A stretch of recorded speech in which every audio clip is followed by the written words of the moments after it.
সালাতে দোয়া কবুল হয়। সালাতে দোয়া কবুলের 3 জায়গা। একটা হচ্ছে তাকবীরে তাহরিমার পরে আমরা সানা পড়ি না, আমরা তো একটা পড়ি।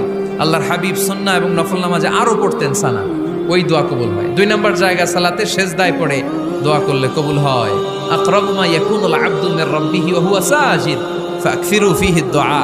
বান্দা যখন সেজদায় লুটিয়ে পড়ে বান্দা আল্লাহর সবচেয়ে কাছে চলে যায়। তা কিন্তু বিশ্বনবী বলে সেজদাটা তোমার রবের কুদরতি পায়ের উপরে পড়েছে। সেজদায় পড়ে দোয়া করেন।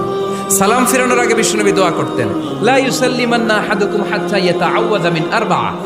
আল্লাহর হাবিব বললেন 4 জিনিস থেকে পানাহ না আছে আমার কোন উম্মত যেন সালাম না ফিরায়। তারা যেন পড়ে আল্লাহুম্মা ইন্নী আউযু বিকা মিন আযাবিল কবর, আউযু বিকা মিন আযাবি জাহান্নাম, আউযু বিকা মিন ফিতনাতিল মাহইয়া ওয়াল মামাত, আউযু বিকা মিন ফিতনাতিল মাসিহিদ দাজ্জাল। আল্লাহ কবরের আযাব থেকে বাঁচাও, আল্লাহ জাহান্নামের আগুন থেকে বাঁচাও, আল্লাহ জীবন